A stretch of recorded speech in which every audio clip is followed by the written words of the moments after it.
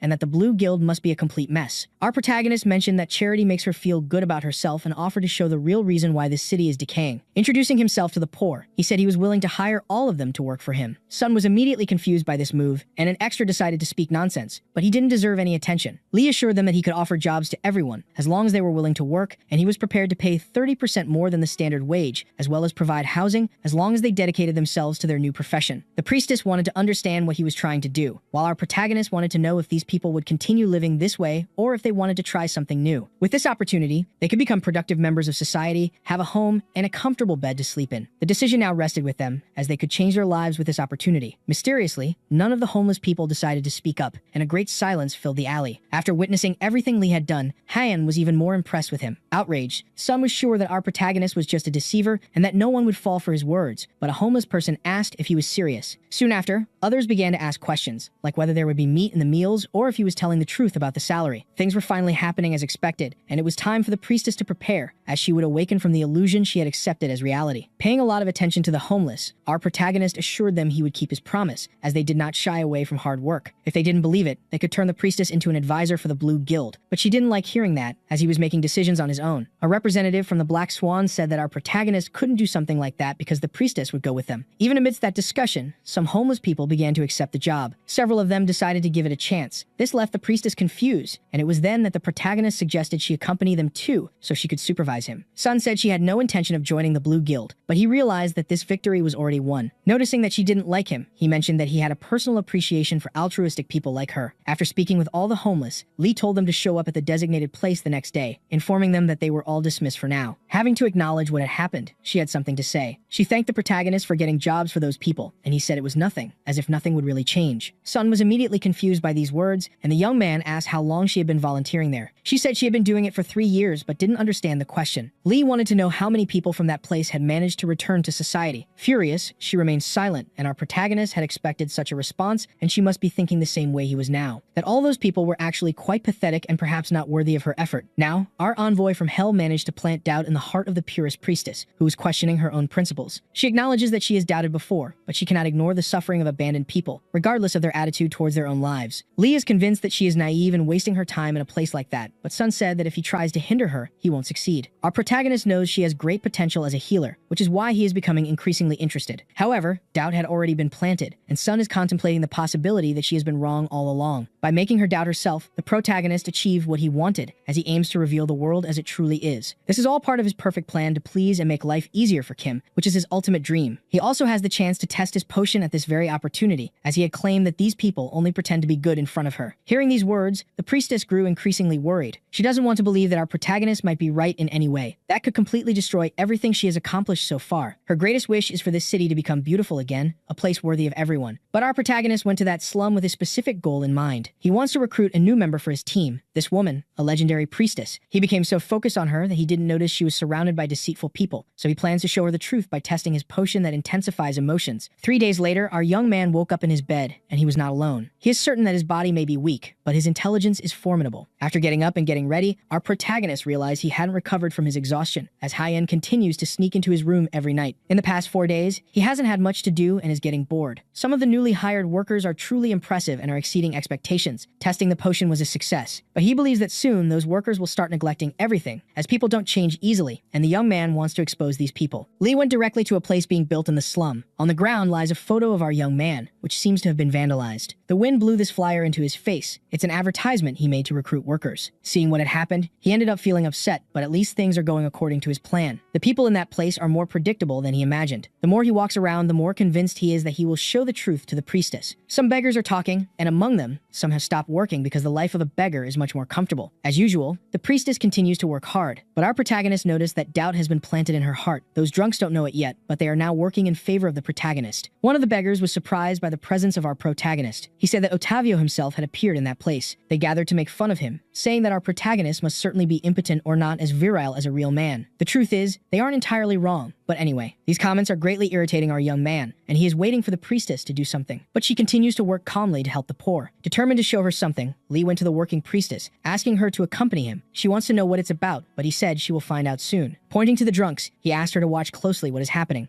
They left their jobs and are now bothering women. After 3 days, they abandoned their work. That's their true nature. They're just alcoholics and harassers, and it's people like them who bring ruin to that city. Ashamed, some start asking the priestess for forgiveness, but one of them decided to keep drinking because he felt he was living the life he asked God for, as there's someone to take care of him. Waiting for a reaction, Sun said it's post-traumatic stress. Our boy was excited at first, but he soon realized this wasn't the answer he was expecting. In fact, it completely changes his plans. The priestess acknowledges that their choice is painful, and they turn to alcohol to ease the pain they're feeling. Now, our protagonist is wondering if the priestess also likes alcoholic drinks because she said something only a drunk person would say. Once again, she mentioned that people with power are used to humiliating others because they don't know what true suffering is. Our protagonist wants to know if she'll continue like this even after knowing the truth. Those people are troublemakers, disguising themselves as victims in society. But our boy realized he overlooked something very sensitive. The priestess said she's just facing ordinary men who had to behave in front of someone with authority. They're not innocent, but our protagonist isn't in a position to judge them. After all, he's quite privileged. Finally, Lee realized he had acted with little caution, but now he wants to know why the priestess has such a rigid moral line. If you're poor, you're good. If you have privileges, you're trash. Our boy said they brought people from that place who share the same status, and the priestess is justifying what shouldn't be justified. Annoyed by this conversation, she said our boy is just humiliating those people. She knows them all very well. They may seem like a problem to everyone, but trust them all, which is why she asked our boy to stop slandering them. Our protagonist said she chooses to see reality that way and would like to know if she'd like to put it all to the test, but she said there's no reason for that, though the boy with a lot of free time can do it, because what he wants to happen won't happen at all. Lee still can't believe she's being stubborn. It's time to take more drastic measures. After doing all that, Lee was expecting things to happen a bit more easily. While he was distracted by his thoughts, someone hit him on the head with a bottle. A homeless person decided to complain to our boy because now he found the reason why the priestess is looking at them differently. Our boy is now in danger. He's surrounded by the homeless who want to end his life that day. He decided to apologize without any sincerity, kneeling before those people. But the homeless person doesn't want to forgive the one who ruined his life and started beating our boy. They believe it's just self-defense, validated by the priestess. Our protagonist was completely ignored by her, who believes she's just witnessing a bit of social justice. The homeless are now going to take advantage of the opportunity, saying she would never believe a representative of a great guild, and now he's going to get beaten a lot. During his suffering, our boy wished to be near Kim, who could save him. It takes someone kind to bring out the true intentions of those people. The protagonist realized there's only one choice to be made now, and among those depraved homeless people who insist on saying he's not manly, one of them decided to examine him personally. It could be a woman dressed as a man, and they want to sell him as a slave. Words that deeply offended the protagonist. In fact, the protagonist had done this in a past life, but only because it was necessary to see if there was a competition in college, and he was harassed at that time. He made sure to ruin the lives of those people to teach them a lesson. Our guy doesn't like to play social justice, but the presence of useless people like those beggars only makes his life easier. They soon became irritated when they noticed the protagonist started smiling. Maybe he needs to be beaten even more. However, they didn't change their minds. It would be much better to sell him as a slave to make some money. While they were discussing this, our protagonist completely disappeared. Lee knew he could rely on his agility. After managing to escape from those men, he went to ask for help from Hayan, who was resting peacefully. As soon as she woke up, she asked if everything was okay with our protagonist. She became completely desperate upon seeing what had happened to his face. Deeply concerned, she wanted to know what happened, but our guy said it was nothing serious. Now he wants to know if she could use another day of transformation on his body. Hayan said there is a time limit for this type of spell, but she is sure she can do it. She just wants to know the reason. Without giving much explanation, Lee asked to be transformed into a woman with the most fragile and vulnerable appearance possible. Visibly confused, Hayan promised to do as requested, but she had never done anything like this in her life, and the protagonist realized she had gone too far. Then he said it wasn't for that kind of purpose, but he needed her to do it quickly, and that the clothes should also be similar to those of the people in that city. While our guy waited, Hayan began to cast the spell. Finally, she directed the spell at him. This caused a profound transformation in the protagonist's body, which began to be enveloped by a very intense glow. Everything about him had changed, and now he was a beautiful woman, or rather, a beautiful trap. In the name of justice, she will not forgive anyone. Hayan was impressed with that appearance, saying our guy had become very beautiful. But looking at the appearance in the mirror, he wasn't happy at all. He had asked to be transformed into a beautiful woman, but Hayan assured him she was simply perfect. The protagonist hopes this body looks fragile and asks Hayan to join him on this journey. It's time to see the priestess teach the beggars a lesson, and full of enthusiasm, Hayan decided to accompany him. Our guy is now very confident. He also asked to be called Kion while in this body, something Hayan is very excited to do. While the beggars continue drinking, our protagonist hopes his last strategy will get Sun's attention and reveal the true nature of those beggars. In his female alter ego, she will fight for justice in this world. Thanks to everything that happened, the priestess is already in crisis because she validated violence between people of different statuses, and it's left to see what she will do now. She believes the beggars were only furious for a brief moment, not realizing she's being used by them for their own benefit. But a woman's scream on that street left the priestess very worried. Everything started started happening 10 minutes ago. Those beggars want to know if the protagonist will take revenge on them. If that's the case, they need to act first and finish him off. And the most important thing is that the priestess suspects nothing. That's what a strange person told them, which left the beggars very confused. They want to know who that woman is, who's actually our protagonist. She went there because she heard the beggars saying they were exploiting the priestess. After 10 minutes, Sun heard a woman scream in that alley. Hyen rushed to her, saying it was urgent. A woman living in the slum was being harassed by the men there. The priestess was completely incredulous when she heard this. She wants to believe it's all a misunderstanding. At least, that's what she was hoping. She can't believe those people are dangerous to each other because she believes they are like a big family, people who help one another. At least that's what she forces herself to believe, and she's praying to God that it's a lie. But soon, the woman's face was stained with blood. She needed to witness it with her own eyes and remember the protagonist saying that sometimes people pretend to be good in front of her. The beggar kept hitting the woman, saying she wasn't in a position to say what's right or wrong. Finally, the priestess took 2 sips of the harsh reality of that place. What she saw was utter madness, and she couldn't understand how it all started. Pretending to be in danger, our protagonist began to feel very pleased because his plans had worked once again. Those beggars were now dedicated to beating him, and our protagonist was hoping they would start speaking even louder. They became even more aggressive, saying they would end that life. Hyen watched everything closely until the priestess decided to intervene, asking them to stop. She didn't understand what they were doing in such a situation, but all she managed was to be pushed by one of those men. The cherry on top for our protagonist came immediately. He asked that woman not to get involved. Even though the situation was bad, that was the reality. Quite surprised by her presence, the beggars immediately became worried because one of them had pushed her by pure accident, perfecting his own performance even more. The protagonist began to writhe in pain, and now the priestess was sure she had acted foolishly. She had avoided looking at the truth and ignored the suffering of the people there. She always wanted to build a fair city for everyone, but this continent is too rotten for something like that. Power is the only thing that moves things in that place, and there's no other way to protect the innocents who continue to suffer. That's when the priestess realized her greatest desire is to keep protecting these people. Desperate, she said she would heal that girl, and our protagonist already had impactful phrases ready to use. He said he couldn't hold back after hearing those men speak ill of her. It was completely intolerable. Very worried about the girl, Sun asked her to stop talking because she was going to heal her, but our protagonist told her to leave quickly, thinking that, in fact, it was time to hear her true response. After witnessing all that, Sun had something to say. Looking at those beggars, she said she was very disappointed in all of them. She acted with compassion and care towards them, but none of it helped, and she asked them to leave. Finally, our protagonist realized that recruiting that woman had been successfully completed, and it was time to celebrate. Trying to justify themselves, those men said there was a misunderstanding, but Sun no longer wanted to hear any excuses. She told those men to leave the slum because they didn't belong there. While being healed, our protagonist celebrated even more, but he realized this could change all his plans. His identity might be revealed. It was up to Hyen to act now so their plan wouldn't be exposed to everyone. A collision between the power of the great mage and the power of the great priestess had just occurred. Fortunately, Hyen seems to be winning, and Sun is unable to heal that woman. She became even more worried, imagining that the woman's wounds are so severe that the sacred power can no longer do anything. This all happened because she chose to ignore the truth. Now she realizes that the person was telling the truth as she chose to ignore what her eyes were seeing. Our protagonist prepared a special event for this occasion, and while asking for help, she coughed up even more blood. This caused the tense atmosphere to become desperate, as kind people are often weak in moments like this. Hyen became emotional with everything happening, while the onlookers were left speechless. Some things still need to unfold, but Sun remains very desperate, as she doesn't want that woman to die before her eyes. Our protagonist mentioned that they haven't been there for long, but have learned a lot. They said that the woman is very noble and cares for everyone, distributing food to those in need, regardless of the circumstances. She is the only one who truly cared for them, and for this reason, Sun is their true savior, so she shouldn't blame herself for what happened there. She is someone worthy of true respect, but the priestess is already in tears, believing she is not worthy of serving people. She began to scream desperately, asking for someone to help, but in that abandoned place, there is no one capable of hearing her plea. She can't understand how this is happening. Even though she tried hard to change that place, nothing happened. As she becomes increasingly sad, the onlookers remain there, watching, until one of them decided to reveal their true intentions, saying she is a pathetic woman and a hypocrite. Finally, what our protagonist had longed for began to happen. The priestess didn't like hearing those words. One of them decided to pick up the protagonist's body that was lying on the ground, while saying that the priestess is no longer useful to them. They took the opportunity to say they never liked her, that she acted only out of pity, almost like someone desperate for attention. If she wanted that, she should have become a prostitute. The comment hit exactly where it was intended to. Indeed, sometimes people who enjoy charity are just looking to massage their own ego, to feel morally superior to others. Observing everything closely, our protagonist is wondering if the priestess will truly accept reality. It seems she's going through an intense crisis. If things are this way, she needs to change her behavior. Tears are falling from her eyes, but they are black. Our protagonist is becoming increasingly happy. It's time to bring that woman into the shadows. The priestess tries to prevent them from taking the protagonist in her female form, all while Hyen watches closely. The onlookers said the woman didn't realize what was happening there. If there are no survivors, there will be no witnesses. And now our protagonist began to worry. After a knife was placed against his face, he started to act even more desperately. But he soon felt Hyen's evil energy, which is about to explode like a pressure cooker. Finally, the priestess decided to do something. After witnessing everything, she knelt to pray. And our protagonist swore it could only be a joke. None of the onlookers are ready to use their knife. This caused our protagonist to enter a state of despair. But before anything worse could happen, something hit the onlooker's head. His head was turned into a soccer ball, and our protagonist wasn't expecting something like that to happen. Visibly surprised, he tries to see who was responsible for this action. Just then, a powerful energy emanated from the priestess, whose hands were stained with blood. The beggars were thrown into a panic, as they never imagined something like this would happen. Hyen was also very impressed, realizing that this woman was far from useless. The woman's class began to change. She became a dark priestess and agreed with something the beggars had said. If there are no survivors, there are no witnesses. This dark transformation left our protagonist a bit surprised. One thing was clear to him. What stood before him was truly terrifying. Fear began to spread through the streets of the slum. The destitute and exploiters were being cut down by a deadly hand. Our protagonist never intended to corrupt her to this extent, and now all he could see was a large amount of blood flooding the street. Not that he cared about the lives of those worthless people, but the cleanup of the bodies could become a major issue. What he couldn't understand was the expression of happiness on the woman's face, as if this had been her goal all along. Even Hyen was very enthusiastic about it all. The two seemed more alike than the protagonist had expected, but Hyen's enthusiasm quickly turned to fear. The transformation magic on the protagonist's body began to fade. Meanwhile, the priestess moved toward her next victim. She would show no mercy to anyone, and the protagonist knew that if discovered, things could become very troubling. He was certain he would be annihilated in the blink of an eye. Not knowing what to do, he fell into complete despair. His body was reverting from the transformation. He wanted help, but Hyen was overwhelmed by depraved feelings. A foot was firmly pressing down on one of those people's heads. It was the priestess, who promised they would all meet in hell. After returning to normal, our protagonist tried to leave the place, hiding beneath his clothes. Finishing the slaughter, Sun went directly to the girl, noticing she was still alive. But she was very confused to see our protagonist there. She wanted to know what he was doing there, what happened to the girl, and if he had deceived her all this time. Lee said he wouldn't hide anything. All he wanted was for the woman to see the brutal reality abundant in this world. But he hoped nothing bad would happen. He tried to use a puppy dog face to move her heart, but all that was in her deep gaze was pure, murderous coldness. It was then that the protagonist realized his life would likely end violently. At the last moment, someone stepped in front of the priestess. Hyen said she couldn't do it, because if the protagonist's life ended there, she would lose everything she had. Quite worried, she helped him up, asking if he was okay. But the priestess had already made up her mind. She raised her hand, ready to attack again. Our protagonist begged Hyen to use some protection magic, as he was terrified of the woman. Unable to do anything, in her desperation, Hyen decided to embrace the boy. To their surprise, nothing happened. In fact, Sun told them not to worry, as she wouldn't harm them now. She said they could even laugh at her all they wanted, as she was no longer a saint or a priestess, just someone who had been corrupted and succumbed to slaughter. The system gave our boy a consolation event. He needed to console her now to increase his favorability with her. Looking at her own hands stained with blood, Sun realized she felt a great sense of relief after what had happened. It's strange to punish evil with one's own hands, and now she believes that not even God would forgive her. But our protagonist stepped in, saying she shouldn't feel so guilty because nothing she did was wrong. The real culprits are no longer alive, and if it weren't for her, our young man would be dead. Considering the possibilities, he decided to use this approach. Like a dating simulator, our protagonist began giving the right answer after the right answer. He said that if she ever needs to take more lives to protect the innocent, he would be there to help her through it. After hearing these comforting words, Sun started seeing the protagonist in a different light. Now, our young man asked if she would like to join him in building a decent future for this city. Sun began to believe that our young man is a divine envoy, and if it weren't for him, she would still be mistaken. So she decided to follow this person, promising they would cleanse the world of evil to protect the innocent, calling our young man her savior. Seizing the opportunity, Lee immediately used the mind's eye. She is still a great idealist and received the title of the Saint of the Abandoned, but the system criticized our young man for corrupting that sacred priestess. Inside, he is laughing in a Machiavellian way, because everything went according to plan. Finally, after these intense events, our young man began to leave the slum. He noticed that his new companions are already very well integrated. Having achieved another strategic victory, our young man felt unstoppable, getting closer and closer to a prosperous and peaceful life. Besides gaining a great addition to his team, even with unexpected events along the way, he is sure Kim will be very grateful for this, as our protagonist continues to be useful to him. Our young man is thinking about this, and, while talking to the priestess, Hyen thanked her for being able to save Lee, and for doing so, she was completely moved. Sun is happy that others can understand her, and what happened was a blessing sent by God himself, with our protagonist at the center of it all. The two are now united in this purpose, to continue protecting our protagonist's life, no matter what happens. It was at this moment that Lee realized these two are even more compatible than he expected. Now that they are in the city center, they finally met Kim. Our young man was relieved to find him, as he missed him during the moment of despair. Kim is surprised to find the protagonist on the street and not in the lab. He asked if he had gone out for a walk with Heian, and our young man is about to tell him everything that happened. He is ready to introduce the priestess, but doesn't want to do it too enthusiastically, nor does he want Kim to become overly delighted. It was then that he noticed something. The regressor was already accompanied by someone. Seeing this, the protagonist was completely shocked. Not knowing who the regressor is, Sun introduced herself to him, saying she does volunteer work. Poor Kim has no idea who she is. Realizing she wasn't a companion of the regressor in the past life, our protagonist began to look at the little girl. He doesn't know who she is, but immediately used the mind's eye. She is just a thief. All her attributes are small, yet they are of legendary or heroic class. She is truly a prodigy and will become stronger and stronger. And even though she has suffered a lot, she is still an innocent child. It was because of this child that Kim had been frequenting the slums all this time. Our protagonist ended up interpreting things the wrong way and almost died trying to please the regressor. Now, their team is about to gain two very interesting additions. On one side, there's the corrupted priestess, who possesses great power and can end lives with ease. Her new purpose is to eliminate impure people with her own hands. In the protagonist's imaginary scenario, he's rooting for her because her direct competitor is that other girl. The Princess of Darkness has the upper hand in this competition, claiming that only darkness and chaos can save souls. It's time for Kim to reveal the fifth member of his team, the announcement everyone has been waiting for. Will it be the legendary priestess, or will the spot go to the prodigy who just appeared, Kim Yeri? Our protagonist is eagerly awaiting this announcement, but the chosen one turned out to be the young Yeri, leaving the competition speechless. Kim is waiting to congratulate the girl he saved from the slums, much to the dismay of our protagonist, who risked his life for this great task. Trying to make sense of the situation, Lee can't believe the team leader hadn't met the priestess in his past life. Perhaps she fell victim to the slum dwellers and died prematurely, preventing them from meeting, or maybe they received two winning tickets. It's time to approach that young child. Kim said he found her in the slums, saw great talent in her, but acknowledges that she's very withdrawn. Our protagonist tries to introduce himself to her politely, but gets no reaction. He quickly realizes this won't be an easy task as the girl hides behind Kim. Observing the protagonist's failed attempt, the women around him found it quite amusing. It seems the child only has eyes for one person, the great regressor. In the end, everything worked out, and they just need to take advantage of this, as the protagonist is in a very secure position. A few days had passed since then. Diogu and Yeri are eating as if it were their last meal, with dishes piling up on the table. This time, Yeri won the competition of eating faster, and our protagonist noticed they are becoming good friends. Taking advantage of everyone's gathering, Kim said it's time to explore a dungeon, the one he mentioned earlier, the Garden of Horror. They were allowed to explore it first, but there's a small problem. Other guilds will be present for this task, which is why he needs everyone's opinion. Our protagonist didn't expect unexpected guests and wants to know which guilds will be there. The first is the mercenaries, as well as the Black Swan. Lee remembered Hera's promise to protect him at all costs, which isn't bad at all. Even if they have to share all the rewards, it could be beneficial for everyone's survival and an opportunity to become even more influential. The rewards will be divided according to individual contribution, and while they talk, someone is watching everything. Kim said the main goal of this adventure isn't riches but gaining field experience. Everyone realized it's time to level up again. The protagonist wants his beloved regressor to keep leading the way, guiding them like an excellent driver. They just don't know they're being sabotaged by that foolish old man. He thanked his secretary for following his orders, regretting that other guilds have to participate too. But according to the secretary, there was nothing they could do. Everyone is talking about the new addition to the Black Swan. The old man said he wants to get closer to the 7th squad, which the girl found strange. She asked if he had any hidden motives, but the old man assured her he didn't, suggesting that his secretary had been watching too many dramas. He just wants people to get good items and knows that this girl has feelings for someone in the 7th squad. She was immediately embarrassed by this, but from the old man's reaction, it was already too obvious. The truth is, it's been a while since a team attracted so much attention. They are very popular. Not to mention our protagonist, who's being protected by the mercenary queen, creating a big problem for the old man. But that's not enough to stop the plans of this cursed old man, who wants to make money through the protagonist. The next day, they all prepared to start the expedition. A woman from the Black Swan is calling for the reporters when something happened. Kim had just arrived with his team, and he caught the attention of all the women. The reporters were hired by the Black Swan and are certainly very biased, already sketching drawings of all the participants since they don't have cameras. An extra welcomed everyone, saying it's been a long time since they last saw each other. His name is Choi, and he's from the Red Mercenaries. He's heard a lot about our protagonist and revealed he's eager to join his brother-in-law on this mission. Hearing these words, malicious intentions arose behind our boy. It's Hyen's jealousy, which can be deadly. Analyzing all those people, our protagonist realized he is surrounded by talent when a girl asked if he really plans to go in there. From others' perspectives, Lee doesn't seem like a fighter. His hair is well groomed, his skin is soft, his clothes are always clean, and he doesn't carry weapons. Approaching him, the woman said he's only going there to take advantage of the experience points. Surprised that she discovered the truth, our boy used the mind's eye. He realized she is a great strategist who loves giving orders to others and must be provoking him on purpose. Faced with his silence, she asked if she had upset him and soon realized he must be completely pathetic. Our boy didn't like this woman named Petra, who keeps trying to irritate him. Finally, they enter the rare dungeon, a group of 24 people, and the monsters are already attacking. The leader of the Black Swan on this adventure is that arrogant blonde, trying to undermine our protagonist's protagonist's team, which is the least experienced. He decided he would retaliate, as he didn't expect any kind of benefit from these people. Daegu just got hit by one of those dangerous plants, but he was soon defended by the representative of the red mercenaries, who was committed to protecting them. He was even very polite, helping Daegu to his feet. Our protagonist is grateful for Choi's help, and right after that happened, Petra asked if the representatives of the Blue Guild are really qualified. They are worse than hired mercenaries and could even be assassins, ready to sabotage others. But given how skilled they are, they don't pose a risk to anyone, and our protagonist is getting increasingly irritated with her. After Daegu was hit in combat, Choi suggested they rest a bit and set up camp in that area. Our protagonist still has to listen to Petra's comments, but he's ready to wipe the smile off her face. The great Kim is also paying attention to all this. Some people are being congratulated by our boy, receiving potions from his hands. Lee tells everyone that he crafted them personally and that they are much better than the items bought in stores, and he's doing this as a form of gratitude. The basics of politics involve making allies before making enemies, and once Lee wins those people over, he will attack Petra with all his might. Choi was very grateful to receive that potion, realizing that the protagonist is a kind person, just as the mercenary queen had told them all. She mentioned that when they were on Earth, he was the one who helped her out of a deep pit, and now they have met again in this world. A beautiful love story. Hearing this rumor left our protagonist very concerned. Now that he noticed how easily Choi gets emotional, the protagonist was sure his task had become even easier. Sitting around a campfire, Lee is eager to talk more with this young man. He mentioned he was a bit hesitant to share it, but he has something to say about Petra. However, he decided it was better not to reveal anything, but this silly suspense captured all of Choi's attention, who wants to know what happened. He is responsible for protecting our protagonist, so he wants to know everything, which was exactly what the protagonist was hoping for. He said that earlier, while making jokes about him, Petra mentioned that the mercenary queen couldn't protect him in that place. Choi was very surprised by these words, and with tears in his eyes, Lee said that he and his team were accused of being hired assassins, meant to eliminate everyone on that mission. He hopes not to be misunderstood with this outburst, believing that Petra spoke without thinking. But the protagonist's strategy just worked perfectly, as Choi didn't like knowing that his master was ridiculed in such a way. The loyalty of this man impressed even the protagonist, who is gradually making his political moves and will continue to make allies. After acting like a nerd, he managed to win over the Mages Guild. Petra soon realized he was being overly friendly, and our guy pretended not to know what it was about, but Petra said he was ruining the group's harmony, holding them all back. Our protagonist said she should just admit she wants their reward, and Petra was offended by this accusation. But our guy kept provoking her, saying he didn't understand why she continued to be like that. But after being accused in such a way, Petra completely lost her composure, and Lee said she was just a greedy person trying to rob the newcomers. Annoyed by this accusation, she asked who our protagonist had to protect him in that place, and these words were overheard by Choi, especially the part where Petra claims that the mercenary queen can't do anything in that place. No one would know the truth. Our protagonist asked if she was really trying to threaten him. Now he knows why she was sent to that place by her guild. They want Petra never to return from that dungeon. She is a big failure, already demoted from her position, and Lee feels sorry for where she is now. Our guy can now offend her with ease, suggesting that the assassins she brought were ordered to betray her in that place. Lee is just waiting to be attacked. Completely losing her composure, Petra tried to hit him, and our guy told her that the mercenary queen is not the only person protecting him. At that moment, someone firmly grabbed her hand. Kim arrived to save the day, saying that our guy doesn't need to apologize for anything. The situation for this poor woman just became very concerning. Choi is also approaching this place, wanting to know if our protagonist is safe. Kim is visibly worried about our protagonist's safety. He wouldn't allow anything bad to happen. That's why Lee always behaves properly in front of them, and emotionally, he thanked Kim for his help. Wanting to know what happened, Kim listened to our protagonist say that he was threatened by Petra, who had told him to stop being friendly with everyone. The reporters are taking the opportunity to document everything. Petra believes they will help her because she sees herself as the true victim in this situation. Our protagonist noticed from the start that those reporters are overly sympathetic towards Kim, and it's time to test all that sympathy. As our protagonist approached the regressor once more, she apologized for causing trouble, showing everyone that the Blue Guild is very supportive. The reporter's notes seem to be steering towards the truth. Petra is not pleased with this, and Kim told her that her ally did nothing wrong, and even if he did, it's not her place to intervene. She is overstepping her authority, and if she wants to resolve issues, she should speak with the leader of the blue team. Choi agreed, stating that Petra is hindering everyone, and the representative of the mages said the same. After being defeated in the argument, Petra revealed her frustration, saying she wouldn't have behaved this way if the Blue Guild hadn't been obstructing her path. The protagonist realized she is adopting the strategy of being a jerk for the greater good, but Choi said she is being dishonest, as she wasn't even interested in these battles. Hyeon was very helpful with her magic. Kim is extremely ruthless with his sword, not to mention the priest is healing everyone. After hearing so many compliments, the protagonist felt relieved, and Kim said that if problems continue, Petra should resolve them with him. After being humiliated, she apologized, and our protagonist achieved victory over that fool, recognizing that she should give up on politics, as every time she opened her mouth, she became more disliked. It would be much better if she weren't there, so as not to hinder them along the way. After that issue, Kim apologized to his companions. He didn't like seeing his companions disrespected, and as the person responsible for this team, he felt accountable for what happened. After this brief venting, he gripped his sword firmly. Kim stated that things are going to be very different from now on. His companions felt the overwhelming determination coming from him. It's time for the hero of this story story to show the extent of his power. Everything is part of our protagonist's plan, who managed to tame the truth of that place. It's time for Petra to face the consequences for having irritated him. Everyone on this team is preparing to attack the second boss, and they need to be in position. But one person among them stood out significantly, as Kim managed to cut through all those plants with ease, leaving behind not only the bodies of his enemies, but also his allies quite impressed. Petra couldn't believe what had happened, but she soon saw the roots growing back and began hoping Kim would continue making mistakes. However, not everyone there is just causing trouble. A girl armed with her bow managed to defeat another creature. The competition between guilds is becoming very intense. Everyone wants to prove themselves, and even our protagonist, Kim, asked Haein to use the spell when he requested it. Our boy and his beloved are going to use a combined spell, fire with the aid of wind. Haein found it very sweet that they coordinated their abilities, and while they were distracted, Diogu noticed something inside that place. Other monsters are approaching quickly, and they seem determined to eliminate these human invaders. Filled with determination, Kim knows exactly what to do and asked his companion Daegu to join him on this journey. He needs someone to distract the smaller creatures so he can attack the boss. Our protagonist is amazed by the display of leadership from the regressor, feeling very proud to witness it all. It's great to be carried by him. It's like watching a movie in a comfortable cinema. Petra, however, doesn't like it because that newcomer seems to have experience that even the professionals lack, almost as if he's lived more than one life, and she's not wrong. Even though she's with newcomers, Petra's group is falling behind in terms of performance. If she wanted to take advantage of this situation, that plan can no longer be put into practice. There are also very helpful and attentive people there, the reporters. One of them noticed that our protagonist is very clever, having managed to defeat the political battle initiated by Petra. Things have become much more dangerous, and someone asked the reporters to be careful. The monsters are approaching that position, which is why they need to start fleeing immediately. On the front line, Kim is precisely indicating where each of the monsters is, so his team can advance smoothly through the period. Diogu ended up encountering a very large creature capable of stopping his darkness. This allowed him to get closer to the leader of that place, and everything is happening according to plan. But from that large plant, something viscous began to ooze, causing concern as it might be poisonous. However, Kim assured that he would eliminate this enemy before they could notice, giving the signal to our protagonist and Haein. The two are ready to cast the fire spell, strengthened by the wind. The flames grew significantly, and the creature was engulfed in fire, brutally. For our protagonist, the situation is wonderful. He's being carried by the regressor and doesn't need to get too involved in the battle. Kim is now ready to finish the job using his sword, getting closer and closer to the creature's mouth. With a simple cut, he managed to slice the monster in two. That ended up dirtying his face a bit, which could ruin his perfect image. However, there is someone on the team who can take care of that using Purification Magic Sun, who is already doing so. This made Kim's victory completely flawless, with not even his clothes getting dirty. His sword still shines intensely. Now reunited with his companions, everything is concluded. Those following the Blue Guild were very impressed with this display of strength. Each member is truly important, full of potential. Kim began to act modestly with Choi, saying they had merely replicated the mercenaries' strategy. Some are saying that this squad could be the future of the Blue Guild, and our protagonist ended up stepping on a notebook belonging to one of the reporters who dropped it while fleeing. Our guy picked it up to take a look, distracted by the words, and someone started to complain. Petra finds time to be inconvenient, saying that our protagonist's team broke the formation and collaborated a bit with them. But the more she complains, the more the others there get annoyed, as she seems to want to find faults where there are none. Even so, Kim acted very humbly, apologizing for not sharing the plan with her, but saying that from Petra's position, things weren't concerning. She even raised the possibility of making a formal complaint, which worried our protagonist's companions a bit. That's when Lee saw the opportunity to get involved, wanting to know if Petra had more complaints to make. They thought very carefully before starting that expedition. The main motivation for doing it was to gain experience, and disrupting others' work was also a concern. Lee claims that he did his utmost to be helpful to everyone, but it seems his best wasn't enough. After reflecting on the matter, he finally realized where the problem lay. Petra, puzzled by his stance, can't believe what he's about to say. Our protagonist decided to take the blame for everything that happened. He stated that his team was responsible for all the issues during the expedition, but they weren't there to harm others. That's why he's offering a sincere apology to everyone, and his words deeply affected Kim. As a member of that team, Kim doesn't want his friends to go through such situations, so he suggested that the Blue Guild abandon the expedition. However, someone among them wasn't going to allow that. Choi immediately spoke up, asserting that they shouldn't leave. He had been holding back because they are allies, and turning his attention to Petra, he suggested she should leave because he couldn't stand her actions any longer. She couldn't believe such a request had been made and accused Choi of conspiring with Lee to sabotage her, thinking he might want some advantage from the mercenary queen for helping her husband. Our protagonist seized the opportunity to play the victim, saying Petra didn't need to go that far, when in reality, he hoped she would go even further. Completely outraged with our protagonist, she told him to shut up, which only made others furious. Choi punched the wall behind her, creating huge cracks. He wanted to know if Petra had really insulted our protagonist in his presence. Losing patience, he said he wouldn't repeat himself. It was time for Petra to leave the expedition, now. The others present agreed with this request, and the representative of the mages said Petra had been inconvenient throughout the expedition, being the root of the real problems. Now that everyone was against her, Petra was harboring immense fury against the protagonist, vowing never to forget what happened that day. Turning her attention to the reporters, she tried to claim she was the target target of an ambush and asked for everything that happened to be properly recorded. After her team was expelled, they managed to finish the dungeon peacefully. Upon completion, Lee asked Choi if they could credit the Black Swan for their success, which surprised the young man, as he would rather Petra wasn't even breathing. The truth is, he didn't want to give her any credit and did all this to maintain the appearance of a good guy. Moreover, among those reporters, it seems someone was searching for something. Our protagonist knew exactly what he was after and decided it was time to bring that person to his side as well. The reporter soon noticed his notebook in the protagonist's hands. Lee assured him he wouldn't make any negative comments about what he saw there, acknowledging how difficult it must be for the reporter to work in a place that values power above all else. The real reason reporters are oppressed isn't because they lack strength. Approaching the reporter, our protagonist said he could provide what he was looking for, suggesting he work with him instead of the Black Swan. He was already working with the wrong people, and the protagonist wanted to know if he liked the proposal of creating news to shake the continent, not to mention he would receive authority for it. A few days later, the newspaper reported the event of authority abuse by the Black Swan Guild, which only made Petra even more furious. Now that she had caused problems for others, she was sure they would hold her accountable. Someone with authority within the guild was already prepared to discipline Petra for her mistakes. The poor woman was completely terrified as she was summoned for a meeting in the Human Resources Department. The general public is consuming this news and is becoming increasingly sympathetic towards the Blue Guild. After reading the article about himself, being described as a point of resistance among the major guilds, our young man felt happier and loved everything about that piece. While he's distracted by this, Sun went to his room to inform him that officials from the Black Swan Guild had come to visit. This was also part of his plan, as he had anticipated something like this would happen. A representative from the Black Swan greeted him, all while he awaited the developments from the newspaper article. Finally, the person in authority was introduced to him. As soon as he saw the woman, he was speechless. He couldn't believe he was facing her once again. She mentioned it had been a while since they last met. This is the same woman from the camp during the tutorial, who managed to secure a position of authority in the Black Swan. Realizing he was in front of Jihei, he was simply shocked, as she had already become the vice leader of the guild. Now that they were reunited, it was time to start the meeting. Using his mind's eye, he noticed she had the commander class, which was truly impressive. Now that their positions had changed positively, Jihei remarked that this was very timely and appreciated how she had been treated by him. Lee acknowledged that he hadn't expected Jihei to become the vice leader of the Black Swan, which was surprising. But that wasn't the reason she came to talk on that occasion, making it clear that he could be very honest, as the woman accompanying the meeting wouldn't do anything, but he was sure they had already resolved their internal issues. Jihei pretended not to understand, claiming she didn't know what he was talking about, but he was certain that everything that happened inside the dungeon was orchestrated by her. She had deliberately incited Petra to rise within the Black Swan, knowing he would handle the situation. Petra was a necessary scapegoat for her to gain power. What truly impressed him was the flawless planning, but he couldn't see why he was used in this way. Since she was discovered, Jihei went there to apologize, but thanks to his mind's eye, he knew she had very selfish ambitions, so she wasn't there to apologize. She was there to gain an advantage. Lee said she needed to prove her true intentions. Only then would he decide whether to trust her or not. Jihei then told Petra to explain to him what they could offer, but poor Petra was already completely out of control, and that was the last straw for her. Believing none of them would escape this, she decided to attack him. But before she could try anything, Jihei stopped her, slapping the woman across the face. She apologized to him, saying they hadn't taught that woman properly. Through his mind's eye, he understood why Petra began begging for her life. She had suffered greatly because of that mistake, and her career as an adventurer was over. After disciplining Petra once more, Jihei made her say what they could offer, including the Blue Guild and the Alliance of Major Guilds. The contribution she received in the dungeon would be passed on to him, which aligned with Lee's plans. But Jihei would tell the public that all of this was just compensation, also ensuring they could make other donations to Kim's team. She wanted to know if this was an adequate apology. He agreed that it was indeed an excellent proposal, but he still couldn't see the woman's true intentions, and this was bothering him quite a bit. Telling her that this proposal is too good to be true, he's becoming completely suspicious, hoping this attitude will make Jihei finally tell the truth. Lee asked why she's going so far. She could rely on other allies and wouldn't need to turn to him. For someone like her who hates gambling, all of this was very risky, and being a rational person, there must be a reason for it. Our guy doesn't want to believe she plans to betray him one day, so he wants to know her real motivation to determine if she's an ally or an enemy. Jihei asked our protagonist what would happen if her motivation was personal. Our guy was confused, and as she got closer, Jihei asked if he remembered the first time they kissed. At that moment, she confessed to him that she likes very ambitious people. Now, our protagonist is confused. He doesn't know if this is part of her strategy. However, Jihei keeps pressing, getting closer and insisting she's not joking. She said that when she arrived at the Black Swan, everything was a mess.